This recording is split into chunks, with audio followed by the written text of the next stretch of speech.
Oui, c'est comme disait Bernadette, la belle dame, elle m'a demandé de vous le faire savoir, elle m'a demandé de vous le dire, c'est tout. Après, à vous de savoir si vous devez aller plus loin. Je ne suis pas chargé de vous convaincre, je suis chargé de vous le dire. D'ailleurs, c'est très étonnant que nous oublions que c'est partout notre mission. Il n'y a qu'un seul sauveur, c'est le Christ. Mais nous sommes disciples, donc allez annoncer. Voilà ce que nous dit Jésus. Est-ce que nous annonçons? Est-ce que nous disons « Le Christ a fait pour moi des merveilles, le Seigneur a fait pour moi des merveilles ». C'est ça le témoignage. Ce n'est pas de se mettre en avant. C'est-à-dire « Je suis un gracié » ou une graciée si vous voulez, au sens où je ne méritais rien, j'ai tout reçu. Et donc, je vous le dis, comme un enfant qui dit « Ah, on m'a fait un beau cadeau, c'était... » Voilà, tout simplement ça. Est-ce que nous avons la joie chrétienne? Allez lire Paul VI, 1975, la joie chrétienne, c'est-à-dire non pas l'excitation agitée, mais la joie profonde qui, quoi qu'il arrive, nous laisse dans la paix. Vous savez, on a vu un Christ au sourire sur la croix. Eh oui, si je vous pose la question, est-ce que Jésus était dans la joie sur la croix? Ben oui, il était dans la joie. C'est sûr. Pourquoi? Parce qu'il était dans le parfait accomplissement de la volonté du Père. C'est le sommet de la sainteté. Être dans la joie au moment où on se donne et où on se donne totalement. La joie du don. C'est pour ça que je reviens un peu là-dessus pour arriver à la sainteté. La sainteté n'est pas de faire des choses extravagantes, n'est pas de faire des choses inattendues. Il peut arriver que par effet d'amour du Seigneur, nous soient menées des choses inattendues. Mais lisez la vie des saints et voyez, c'est souvent très, très simple. Très, très simple. Au point qu'on ne les voit pas d'ailleurs, les saints. Et pourtant, le curé d'Ars dira, là où les saints passent, Dieu passe avec eux. Mais on ne les voit pas. Mais, rappelez-vous quand même qu'il y a une sœur, une religieuse de Thérèse de l'Enfant Jésus, pas une de ses sœurs de sang, qui a dit « Ah ben celle-là, je ne sais pas trop bien ce qu'on pourra dire d'elle. » Vous me direz qu'elle n'était pas très psychologue, mais enfin bon, voilà. Alors, donc, pour vous parents, et je le disais, vous savez, il m'arrive de dire à des personnes qui sont arrivées vers la fin de leur vie et qui se désespèrent sur leur descendance, je dis dépêchez-vous d'aller au ciel. Mais pourquoi? Eh bien là-bas, vous ferez des choses étonnantes. Thérèse de l'Enfant Jésus dit je vais passer mon ciel à faire du bien sur la terre. Et elle dit croyez-vous que je m'ennuierai au ciel? Oh non, j'ennuierai le bon Dieu, puisque je vais lui dire il faut faire ça, ça et ça. Je vais passer mon ciel à faire du bien sur la terre. Ça, c'est extraordinaire. Moi, j'ai eu... Bon, je suis une vocation tardive, je suis devenu prêtre à un âge avancé, mais le Seigneur ne m'a pas lâché, il m'a tenu. Et puis, j'ai eu la peine de voir mourir des prêtres jeunes, alors qu'ils avaient été, comme en quelque sorte, tirés de là où ils étaient pour être prêtres. Et ils sont morts à peine devenus prêtres. Avouez que ce patron est bizarre quand même. Ce Dieu qui appelle des gens à être prêtres, il n'aurait pas dû l'être à l'origine. Enfin, il n'aurait pas dû. Je veux dire, la grâce est allée les chercher là où ils étaient. Et voilà qu'ils meurent d'une manière tout à fait, j'allais dire, qui aurait pu ne pas se produire, parce que l'un est mort d'un accident de la route le plus stupide qui soit, il s'est endormi. Donc quand même, le Seigneur aurait pu, personne ne s'en serait aperçu, le réveiller au moment où il fallait, par exemple. Et je me suis dit que c'était impossible, ça. Qu'est-ce que ça voulait dire, ce patron qui prend ses meilleurs ouvriers et qui laisse les autres? Bon. Et je me suis dit, c'est parce qu'il en avait besoin. Et besoin là où on... Voilà. Alors, on pensait qu'ils étaient utiles sur la terre, mais ils étaient encore plus utiles au ciel. Alors, chaque fois que j'ai eu des obsèques difficiles, dans mon ministère, je disais, vous êtes là-haut, vous êtes planqués, aidez-moi, vous savez ce que c'est, vous êtes morts, vous. Alors aidez-moi à faire ces obsèques.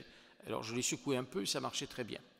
Eh bien, c'est ça, je vais passer mon ciel à faire du bien sur la terre, de Thérèse qui s'accomplit. Donc, je dis à ces personnes qui arrivent, semble-t-il, vers la dernière partie de leur vie et qui se plaignent de leur descendance, je dis, mais dépêchez-vous d'aller au ciel, parce que là-haut, eh bien, vous les convertirez, tout simplement. Vous les tirerez un peu, mais il faut que vous alliez au ciel.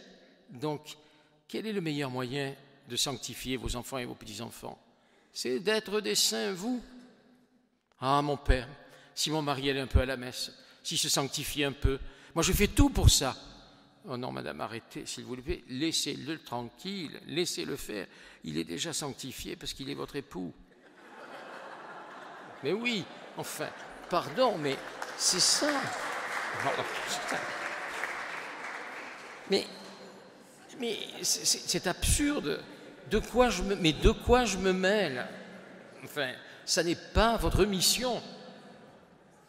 Non. Et quand vous l'avez épousé, il est à la messe? Oh ben, pas du tout. Mais il n'y va pas, c'est logique. Oh ben il irait quand même de temps en temps. Mais alors vous voyez. Non mais voilà. Donc il nous faut être à notre mission. Et notre mission, c'est bien d'accueillir le don de Dieu, ce que je disais ce matin, c'est de vivre de la vie divine qui m'est donnée. Et je terminerai avec un passage d'un livre de Simone Paco que j'ai trouvé assez bien pour conclure mon propos. Mais pour cela, il y a un point par lequel je passais ce matin qui est en face de cette découverte du primat de la grâce et de la toute-puissance de la miséricorde divine. Nous sommes tous pécheurs, mais des pécheurs appelés au pardon, c'est-à-dire non pas croupissant dans le péché. Le danger, c'est de dire, bon, on est tous pécheurs, écoutez, vous c'est ça, moi c'est ça, bon, finalement, Dieu est bon, il passe l'éponge. Ça c'est faux. Ce n'est pas le Dieu chrétien, ce n'est pas le Christ. Vous l'avez dit tout à l'heure, le Christ a dit la femme adultère, bon, c'est fini, la plaisanterie, une fois ça va, mais après, terminé. On oublie le ne pêche plus, désormais ne pêche plus. Quand je sors du confessionnal, ce n'est pas pour pécher à nouveau. Ça peut arriver, c'est possible, mais j'ai décidé de changer de vie. Alors bien sûr, je suis un pauvre pécheur, c'est comme l'enfant qui vous dit « Papa, maman, je ne le ferai plus, c'est promis, je ne le ferai plus ». Vous pardonnez. Mais vous dites « ferai plus, on verra ». Dieu est bon de cette manière-là, totale. Il nous pardonne. Et quand on lui dit « Mais Seigneur, je ne le ferai plus », oui, va en paix. Pour l'instant, va en paix.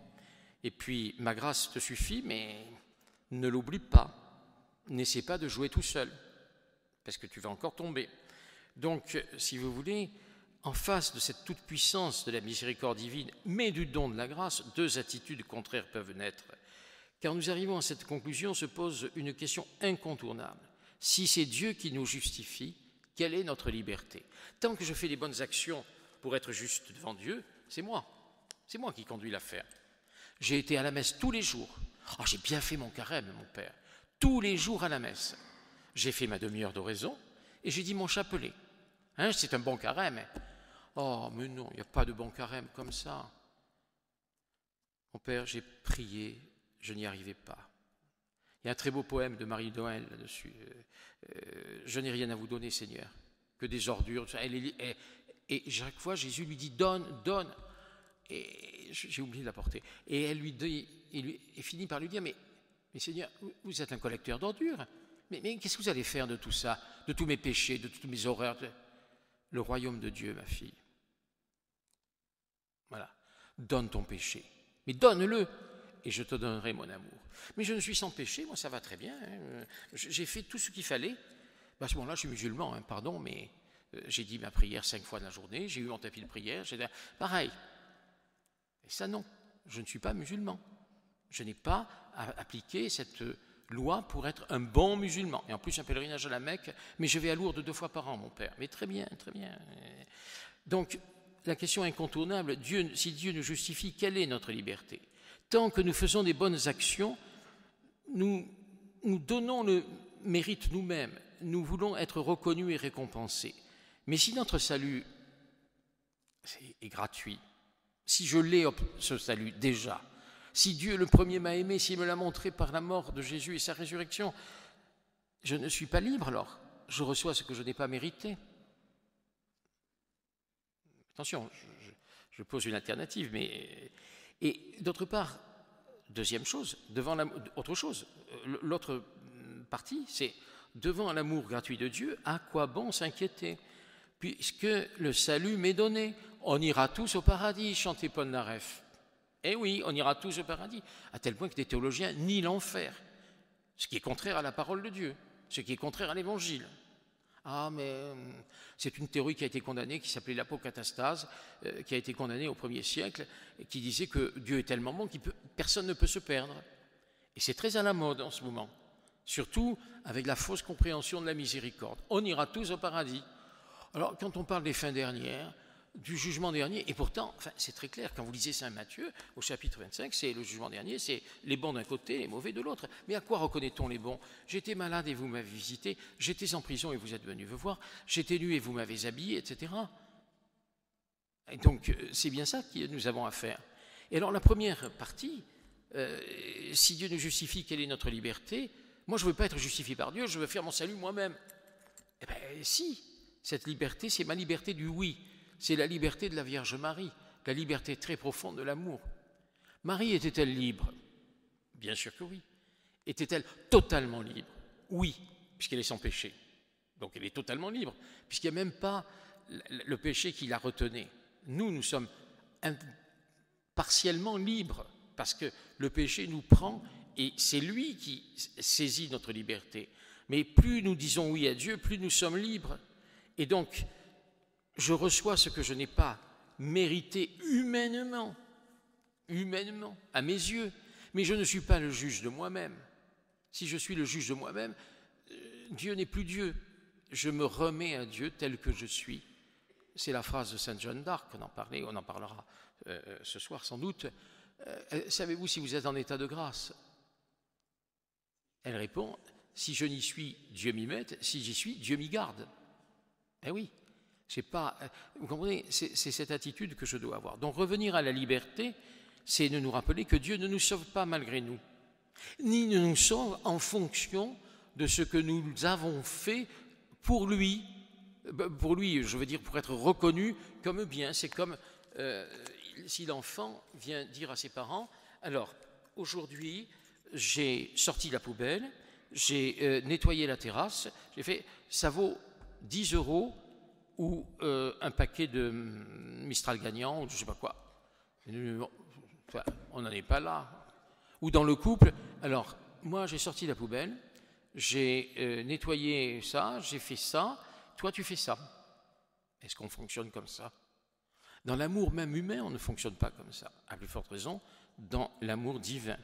Donc, il nous faut consentir à être sauvés gratuitement.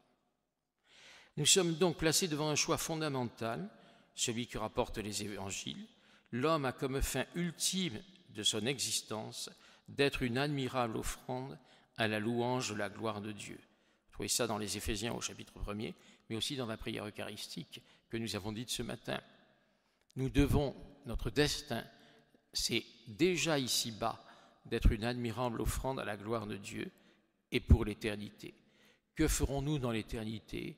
Nous serons la louange de Dieu et nous serons dans la joie et dans la béatitude. La liberté de l'homme, elle se trouve toujours dans la réponse d'amour aux initiatives divines. L'homme est appelé au bonheur. Le Seigneur me dit, fais cela et tu vivras. C'est ce que dit Jésus au jeune homme riche. Fais cela et tu vivras. C'est-à-dire, donne tes biens aux pauvres. Viens et suis-moi. Le jeune homme s'en alla tout triste, car il avait de grands biens. Et c'est souvent nous, cet homme, ou jeune, peu importe, ou vieux, parce que nous avons de grands biens. Ah, aussitôt, l'Assemblée se réécrit. Non, on n'est pas riche ici, vous ne croyez pas. Ah, mais vous avez quand même de grands biens. Moi, j'ai de grands biens. Je ne suis pas riche. La culture, le savoir, la position sociale, etc., etc., etc. Ce soir, je vais dormir dans un lit, sous un toit. J'ai une voiture pour me déplacer. Mais oui, il ne s'agit pas de s'en culpabiliser, mais il s'agit de le reconnaître. Nous sommes des privilégiés. Quand j'accueille des migrants qui n'ont rien, je me dis, c'est quand même assez dur. d'accueillir des gens qui n'ont absolument rien. Alors on peut faire des théories sur les migrants, ça je suis d'accord. Mais je ne suis, là encore, mais je ne suis pas le gouvernement, je ne suis pas l'Europe, je suis un pauvre évêque qui voit devant sa porte des gens qui n'ont rien. Qu'est-ce que je fais? Je leur dis allez-vous-en. De toute façon, l'Europe c'est une imbécilité, le gouvernement ne sait pas faire. Alors je me garderai d'en rajouter, de dire plus on est, mieux ça vaudra. Ça c'est de l'imprudence. Mais je ne peux pas ne pas donner un toit ou à manger si je l'ai à une famille de 3, 4 enfants, avec un homme, une femme et des enfants qui sont là. Qu'est-ce que vous voulez? J'ai beau expliquer les raisons de la migration et tout ça, ce sont des théories, mais ça ne réalise pas le « j'avais faim et vous m'avez donné à manger ». Ça aussi, vous savez, évêque, on est à la fois taxé de ceci ou de cela, de progressiste ou d'intégriste, ça dépend ce qu'on fait, mais on oublie que le Christ était dans la même situation. Suivant les passages de l'Évangile, il y en a qui sont irrecevables, qui sont des paroles très dures. Les pharisiens ne l'acceptaient pas. Donc, les choses ne sont pas aussi tranchées qu'il n'y paraît.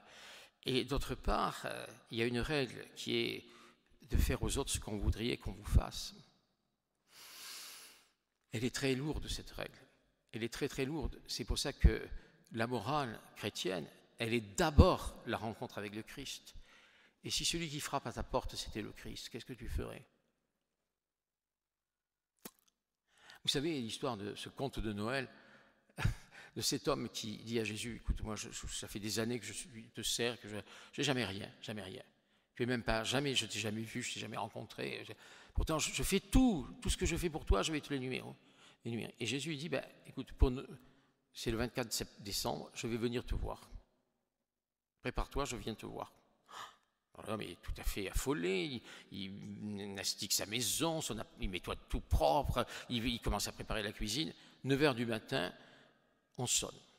La petite voisine d'en haut pleurniche, elle dit, maman a dû emmener ma sœur à l'hôpital qui est malade, je suis seule et j'ai peur, j'ai pas à manger, je voudrais manger, maman m'a rien donné, etc. Oh, écoute, j'attends quelqu'un d'important, moi je suis pas le secours catholique. Écoute, allez, va-t'en. 10h, sonne le vieux de l'étage un peu plus haut aussi, qui dit, ben voilà, je ne peux pas sortir, il y a du verglas, je voudrais que si vous pouviez aller me chercher du pain en même temps que vous allez faire vos courses. Ah, écoutez, je n'ai pas le temps, j'attends. Alors vous allez continuer ça longtemps, des gens qui le dérangent, et ce monsieur, il ne veut pas être dérangé parce qu'il attend Jésus. Puis à 9h du soir, Jésus n'est toujours pas venu. Alors le pauvre homme, en pleurs, s'endort. Et il invective Jésus, il dit, tu m'as lâché, tu avais fait la promesse, etc. Et Jésus lui dit, je suis venu 6 fois, et 6 fois tu m'as rejeté. C'est un conte, mais enfin, ça nous interroge beaucoup sur notre liberté et ce que nous faisons entre notre liberté et la loi de Dieu. Cette liberté et la loi de Dieu, tout ce que j'ai dit, ne s'opposent pas. Parce qu'on a trop tendance à dire que pour que l'homme soit libre, il faut que Dieu meure. C'est aujourd'hui une pensée très courante. Et que nous, chrétiens, nous ne sommes pas libres parce que nous dépendons de cette présence de Dieu. Or, Saint Paul, affirme dans l'Épître aux Galates, au chapitre 5, « Vous avez été appelés à la liberté. » Et la loi intérieure et ma liberté s'appellent mutuellement. Dans l'encyclique « La splendeur de la vérité », Saint Jean-Paul II doit dire ça, je crois, oui.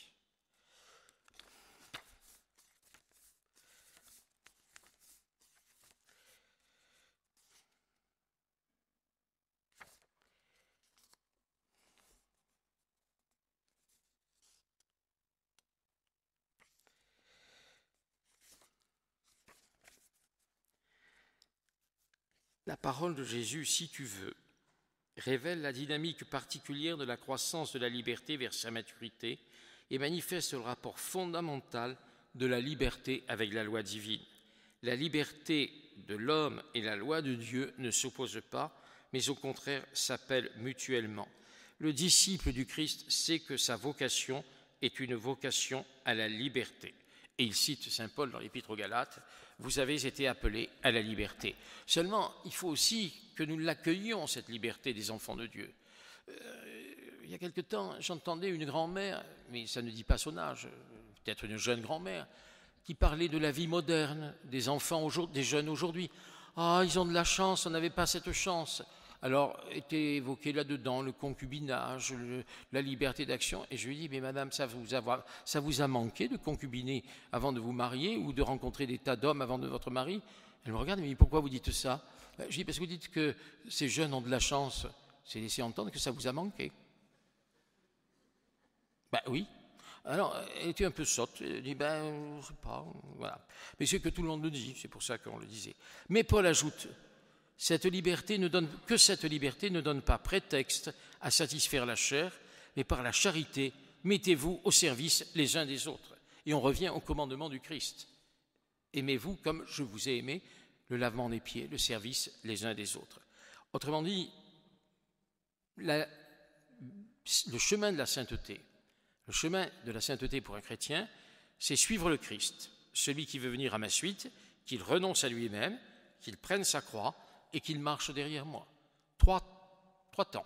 Renoncer à soi-même, c'est-à-dire à son ego, à ses petits pouvoirs. Vous savez, le pouvoir des guichetières. Il dit non, c'est pas le papier qu'il faut, ça va pas. Non, allez, retournez. Ah non, c'est 17h59, on ferme. Bon. C'est terrible, dans les entreprises, partout, dans l'église, la dame de l'accueil. Non, c'est pas juste. Monsieur le curé dit que non, ne faisait pas ça. Mais c'est comme ça. Puis après, la dame de l'accueil, quand vous arrivez pour faire une formation à l'accueil, ah, chez nous, c'est très bien. Oh, chez nous, c'est très bien. On fait ça très bien. Ah ben d'accord, très bien, parfait. Donc, suivre Jésus, c'est adhérer librement à sa personne. Dans Evangelii Gaudium, le pape François insiste beaucoup sur cette situation de disciple et de disciple missionnaire, c'est-à-dire pas simplement statique, pas simplement celui qui ne bouge pas, qui est là, mais qui se tient. Mais c'est bien. C'est le prophète Élie, je me tiens en présence du Seigneur. Mais celui qui va annoncer l'Évangile, celui qui ne reste pas sur ce qu'il est, on a toujours fait comme ça. Ah mais chez nous c'est comme ça. Ah ben d'accord, mais très bien. Tel groupe de chrétiens qui dans leurs règles avaient le temps d'oraison. Ah mais nous on ne fait pas l'oraison parce que c'est pas notre truc. On est Marthe, on n'est pas Marie. Ah d'accord. Mais et alors pourquoi vous appartenez à ce groupe où c'est un groupe d'oraison? Allez ailleurs, enfin, voilà. Donc, le lien entre la grâce du Seigneur et la liberté de l'homme ouvre la voie à la vie dans le Christ. La sainteté, c'est la vie dans le Christ. Le don vient de Dieu, la réponse vient de l'homme. Vivre le commandement nouveau n'est pas d'abord l'application d'un précepte, car il demande cette force nouvelle qui ne vient pas de l'homme. C'est celle du baptême et des sacrements. Baptême, confirmation, etc. Vous avez revêtu le Christ, dit saint Paul, par le baptême. Vous êtes vivant du Christ. Voilà la force nouvelle, le fruit du don de Dieu qui m'a été donné et qui est en moi. Est-ce que je fais vivre mon baptême? Il ne suffit pas de citer Jean-Paul II, il faut le vivre. France, que fais-tu des promesses de ton baptême? Oui, mais la France, c'est vous et moi. Alors que faisons-nous, des promesses de notre baptême? Et de la confirmation, et de l'Eucharistie, et ainsi de suite. Donc, ce don de Dieu qui me guérit peu à peu. Attention, me guérir, c'est me donner les moyens de vivre. Ce n'est pas de faire moi un être parfait. Je peux claudiquer, je peux boiter, ce n'est pas grave. Je suis un peu, enfin, pas suspicieux, mais je calme un peu toutes ces affaires de guérison, de ceci, de cela. Oui, d'accord, le Seigneur guérit, mais on n'est pas obligé d'avoir une santé parfaite, d'avoir un look parfait, etc. Puisque les premiers dans le royaume, ce sont les petits et les faibles. Il ne faut pas très bien... Vous voyez, il faut aussi à certains moments accepter d'être ce petit et ce faible, de se casser la figure, d'avoir des échecs. Bon, pour être très clair, parce qu'il ne faut pas tourner autour du pot, quand le père Emiliano Tardif guérissait, sans doute était-ce dans l'Esprit Saint, mais nous pouvons vivre en sainteté, dans la sainteté, sans être guéris de tous nos maux et sans être guéris de notre péché. Souvent, on est tenté de dire, vous savez, c'est un peu l'accompagnement spirituel qui nous fait dire ça, les gens vous disent, mais si je n'avais pas cette tendance au péché, cette habitude à tel ou tel péché, oh, qu'est-ce que ce serait beau la vie, qu'est-ce que ce serait... Oh, je dis, mon Dieu, qu'est-ce que vous seriez orgueilleux, oh là là, mon Dieu, vous n'y pensez pas. Ce péché, c'est ce que dit saint Paul, qu'on citait tout à l'heure. Par 3 fois, j'ai demandé au Seigneur d'enlever cette écharpe dans ma chair. Grâce à Dieu, on ne sait pas ce que c'était. Les exégètes n'ont pas su dire. Eh bien, tant mieux. Cette écharpe dans la chair, c'est la mienne, c'est la vôtre, c'est celle de chacun d'entre nous. C'est ce truc-là, c'est ce caillou dans ma chaussure de chrétien qui m'ennuie parce que je n'arrive pas à pardonner à telle et telle personne, parce que je me mets en colère pour un rien, etc. Mais si je n'avais pas ça, mais je serais un saint. Mais non, dit Jésus. Rappelez-vous le poème de Marie-Noël. Je te veux saint malgré ça. Malgré ça, je te ferai saint. À condition que tu l'acceptes et que tu te jettes à mes pieds pour dire j'ai péché encore une fois. Voilà. C'est Thérèse de l'Enfant Jésus. Voyant que je ne pourrais jamais être une grande sainte, je me suis jeté dans vos bras, Seigneur, et j'ai dit soyez vous-même, ô mon Dieu, ma sainteté. C'est-à-dire, ce n'est pas moi qui serai une sainte, c'est vous qui me façonnerez comme vous voudrez. Puis elle dit aussi, la sainteté, c'est une affaire de plénitude, mais ce n'est pas grave. Quand un petit verre est plein, il est aussi heureux que le grand verre. Eh bien moi, au ciel, je serai un petit verre rempli de Dieu. Mais ça suffit, le petit verre est très content. Alors, elle avait une appréciation pas nécessairement très juste de sa petitesse, mais c'est très important. Elle est docteur de l'Église parce qu'elle a fait découvrir cette voie de la petitesse. Toutes ses sœurs s'offraient à la justice de Dieu, elle s'offre à la miséricorde divine. C'est un acte d'offrande à la miséricorde, parce qu'elle a compris que tout venait de là. Donc, c'est ce fruit du don qui guérit, qui transforme le cœur de l'homme par pure grâce. Et saint Jean, l'apôtre, l'évangéliste, dans sa première épître, « Car la loi fut donnée par Moïse, la grâce et la vérité sont venues par Jésus-Christ. » La grâce et la vérité. Ainsi, le royaume de Dieu s'ouvre à ceux qui accueillent la grâce, le don de l'Esprit Saint, la pure gratuité de l'amour divin. Alors, notre chemin devient un chemin de sainteté. Et c'est la vie éternelle qui est déjà commencée. Donc, si nous voulons avancer sur le chemin de la sainteté, nous avons à être cet réceptacle, ce lieu où la grâce peut s'accomplir, la grâce de Dieu, c'est-à-dire la pure gratuité de son amour, de sa miséricorde. Et il me dit, j'ai mis en toi tout mon amour. La même phrase qui est dite par la voix qui vient du ciel, la voix du Père, au baptême du Fils.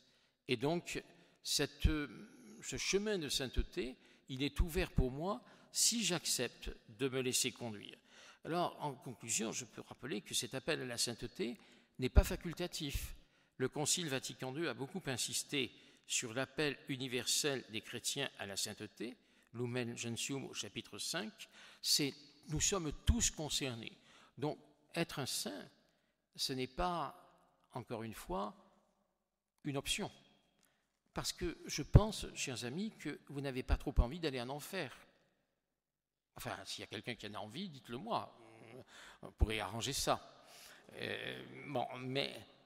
Et quand vous allez chez le dentiste ou chez le médecin, vous aimez la salle d'attente? Soyez clair, oui ou non? Bon, alors, donc vous voulez aller au ciel par la salle d'attente, c'est-à-dire le purgatoire. C'est ça? Vous vous rattrapez au purgatoire. Oh, c'est pas si mal que ça. Quand on est dans la salle d'attente, on a quelque chance d'être soigné. Au purgatoire, on n'est pas damné, c'est déjà pas mal. Enfin, je vous dis des notions qui sont aujourd'hui... Bon. Mais moi, je n'ai pas envie de poireauter à la salle d'attente. D'autant que ce n'est pas si bien que ça. On n'est pas très à l'aise. Il y a des... Bon. Alors, qu'est-ce que je fais? Je veux aller au ciel tout droit. Thérèse de l'Enfant Jésus nous dira comment?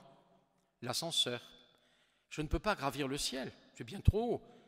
Mais je suis un petit enfant qui est au bas de... Alors, il y a plusieurs images. Premièrement, l'escalier. Il est au bas de l'escalier et il ne peut pas monter. Son père qui le voit va descendre, le prendre dans ses bras et le faire monter. Et elle dira, le Père du ciel, c'est l'ascenseur. Aujourd'hui, on est à la fin du XIXe siècle, il y a dans les grands magasins à Paris où elle était allée, des ascenseurs pour gravir les étages. Eh bien la grâce, c'est l'ascenseur qui me fait monter, là où je ne pourrais pas aller, c'est-à-dire dans les bras de Dieu. Donc je me laisse porter dans les bras de Dieu. Voilà comment je vais être là où je veux être en me laissant faire, c'est-à-dire en me laissant guider, mais surtout en me laissant façonner. Et c'est ça ma difficulté, c'est de me laisser façonner tel que je suis pour ce que je suis et ce à quoi je suis appelé. C'est pour ça que si je vous redis ce que j'ai un peu effleuré, c'est que par ce que je suis, la loi naturelle, parce que Dieu me donne la loi divine, par la justice qu'il me donne en me justifiant par mes actes, pour que ces actes soient conformes à ce que Dieu me demande dans la situation où je suis, qui soient des actes fidèles à l'amour de Dieu pour moi. Je ne peux rendre qu'amour pour amour, où l'amour ne se paie que par l'amour, dit Saint Jean de la Croix. Donc, cette justice de Dieu me rend juste, et il me rend justice selon ce que je suis.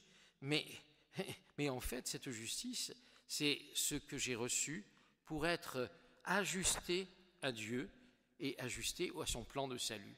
Donc, quand il me trouvera, quand je paraîtrai devant lui, si je suis ajusté à ce plan de salut, je m'ouvrirai à sa présence et je m'ouvrirai à sa miséricorde parce qu'il est miséricordieux. Et même si je découvre tous mes péchés, à ce moment-là, je sais que je pourrai me jeter dans ses bras et qu'il me dira « Entre dans la joie de ton maître ». Si j'ai cherché tout au long de ma vie à faire cette vérité en moi, à répondre à cet appel à la sainteté, c'est-à-dire à dire oui à l'amour de Dieu. Il ne s'agit pas de se faire saint, et c'est-à-dire de se donner par la force du poignet des vertus ou des qualités, il s'agit de se laisser sanctifier à travers un chemin qui est un chemin concret. Je veux dire, ce n'est pas en théorie, ce n'est pas en bonnes intentions. On dit bien que l'enfer en est pavé. C'est donc dans tout ce que j'ai choisi de ma vie, dans mon agir, dans les choix de vie que j'ai faits. Et à ce moment-là, je pourrais avoir accompli ce chemin qui devient un chemin de sainteté et qui m'ouvre les portes du royaume de Dieu. Alors, en conclusion, je voulais reprendre un passage du livre de Simone Paco, Revient à la vie, qui redit un certain nombre de choses, enfin, je redis un certain nombre de choses que j'ai là-dedans. C'est parce qu'elle parle des lois de vie, c'est-à-dire de ce qui me permet d'être dans l'amour de Dieu, de vivre selon ses lois, et parce qu'on l'a dit depuis le début, la vie est première. Alors, la première de ces lois de vie qui sont dans l'évangélisation de ma vie. Choisis donc la vie, c'est la phrase du Deutéronome au chapitre 30.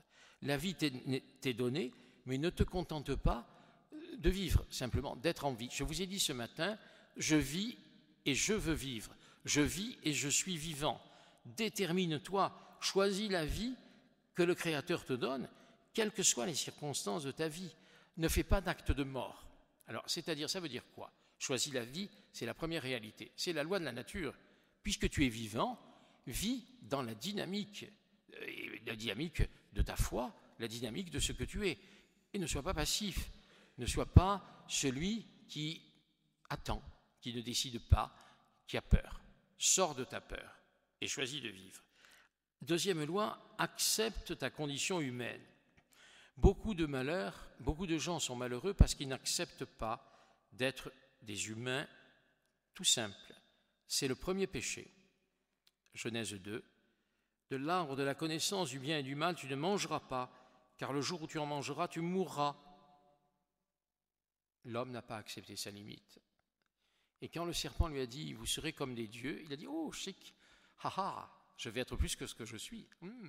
Très bien. » Il a pris le fruit, la connaissance du bien et du mal est entrée en lui, et le malheur. Et il a perdu la relation avec Dieu. Donc il a été abîmé. Et il faudra tout le chemin qui aboutit à l'incarnation, à la rédemption, au salut donné par le Christ sur la croix, pour que l'homme puisse être réintégré dans cette relation à Dieu. Autrement dit, accepte ta condition de créature dans toutes ses dimensions. Sinon, je vis dans la jalousie, le regret, la haine parfois. Donc, accepte ta condition humaine, accepte tes limites. Tes limites, elles sont utiles pour que tu grandisses. Tes limites, elles sont utiles pour que Dieu puisse agir. Si tu étais sans limite, tu serais hors de l'amour de Dieu et tu n'existerais pas. Ensuite, déploie ce que Dieu t'a donné à toi, personnellement. Tu as une singularité, tu es unique et tu as du prix à mes yeux, dit la parole de Dieu. Sache que tu es unique et que tu as du prix. Et dans l'Apocalypse, au vainqueur, je donnerai de la manne cachée, je lui donnerai aussi un caillou blanc, un caillou portant un nom nouveau que nul ne connaît, hormis celui qui le reçoit. Voilà ton destin, c'est d'être unique devant moi. Tu es créé, tu es aimé unique. Sois toi-même en Dieu unique.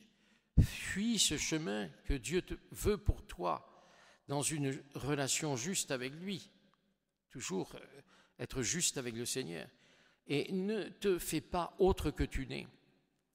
Et ne sois pas non plus pour les autres un objet de domination. C'est-à-dire, ne domine pas les autres. Ne te fais pas Dieu pour les autres et ne te laisse pas faire Dieu. C'est-à-dire, ne te laisse pas idolâtrer. Il y a beaucoup à découvrir à partir de là. Et ton identité, sois toi-même devant tout pouvoir abusif, devant tout désir injuste. On retrouve les commandements de Dieu. La loi suivante recherche l'unité de la personne, recherche ton unité. Tu as un corps, une âme, un cœur, un esprit. Est-ce que tu construis cette unité? Est-ce que tu n'es pas éclaté?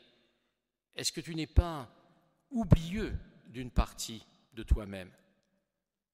Oublieux de ton corps, on en parlait ce matin. Mais ton corps, c'est toi. Ce n'est pas autre chose. Oublieux de ta vie intérieure. Est-ce que tu donnes du temps à Dieu? Est-ce que tu donnes du temps à ton intelligence? Est-ce que tu donnes du temps à ton corps? Est-ce que tu donnes du temps à ta personne tout entière?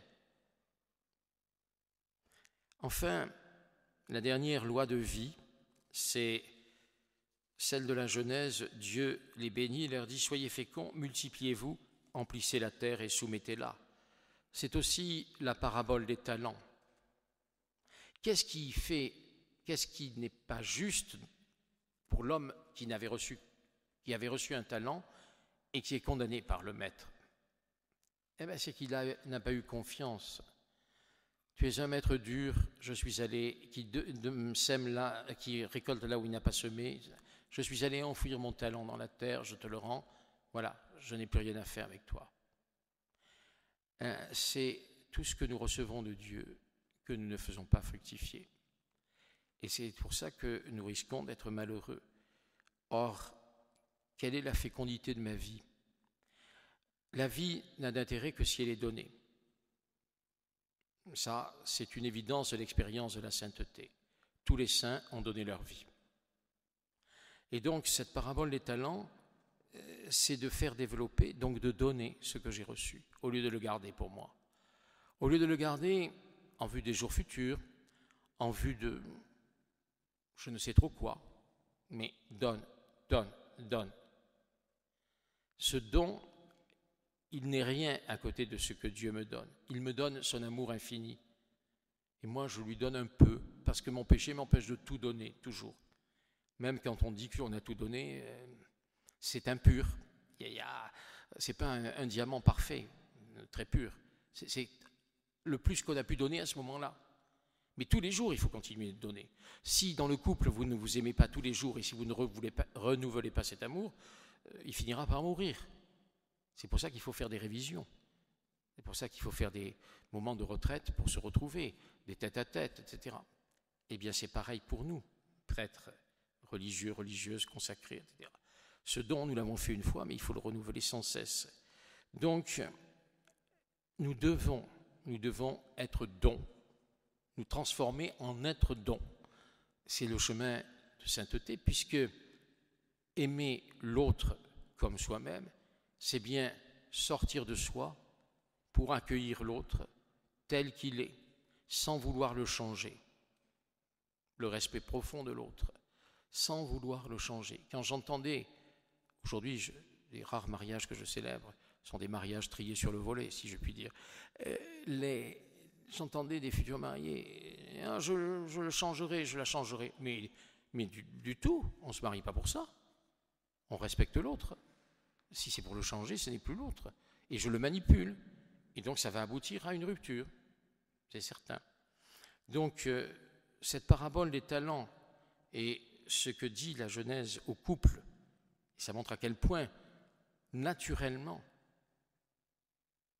la vie et la sainteté passent par l'homme et la femme unis. C'est pourquoi l'Église catholique a commencé à le comprendre. Vous avez évoqué Zélie et Louis Martin en canonisant des couples. Il en faut encore plus pour revaloriser aujourd'hui le sacrement de mariage, l'unité conjugale, puisqu'on est dans un monde qui la nie. Eh bien, c'est la sainteté des couples qui est en jeu. Et c'est la sainteté des couples parce qu'aussi, c'est la sainteté des gens ordinaires. Il y a quelques personnages, vous comprenez, on vous parle de Mère Teresa, c'est très très juste, c'est une sainte. Mais tout le monde ne peut pas avoir la vie de Mère Teresa. Donc il faut qu'on ait des modèles de vie. On a dit tout à l'heure que Zélie et Louis Martin étaient, pour leur époque, des gens qui vivaient une vie ordinaire. Quand je dis ordinaire, ce n'est pas péjoratif. C'est qu'ils vivaient à la manière de leur époque. Ils avaient une certaine aisance, ils avaient des enfants, ils s'aimaient, ils étaient très pratiquants et très dévoués pour les autres, pour les pauvres, etc. Ils ont vécu la maladie et la mort de Zélie, etc. Donc, c'est cette sainteté-là dont nous avons grand besoin pour aujourd'hui.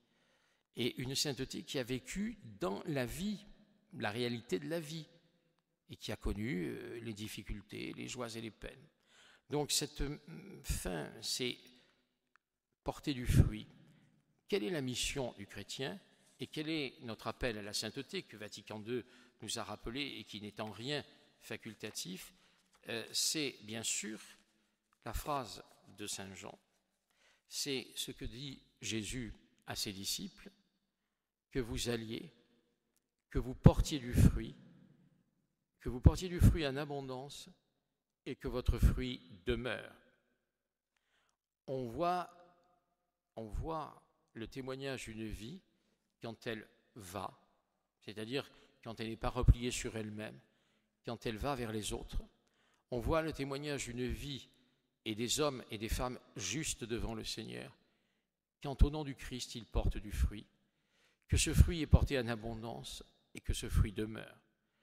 On peut remercier ceux qui nous ont précédés, qui ont été de ceux-là, qui nous ont montré des chemins de vie, qui ont vécu selon ces lois de vie, accepté leur situation, leur réalité, accepté non pas passivement, accepter ne veut pas dire s'écraser, accepter c'est dire oui, c'est consentir à la vie que Dieu me donne, donner mon consentement à cette vie et de le donner tous les jours et le donner avec joie. Je te rends grâce, Seigneur, pour ce que tu fais pour moi, quoi qu'il arrive. Donc, porter du fruit et que ce fruit demeure. C'est vrai pour aussi les communautés paroissiales, c'est vrai pour les communautés religieuses, c'est vrai pour tous les lieux et toutes les personnes qui se réclament de la foi catholique. Allez, portez du fruit et que votre fruit demeure. C'est la mission et nous serons des saints au ciel si nous avons vécu ce chemin. C'est celui que je vous souhaite et pour lequel je prie. Et il faudrait aussi que prêtres, évêques, diacres, consacrés suivent ce chemin et qu'on puisse dire un jour, leur mission a été accomplie, ils peuvent entrer dans la joie du royaume de Dieu. C'est le souhait que nous avons à nous faire les uns les autres.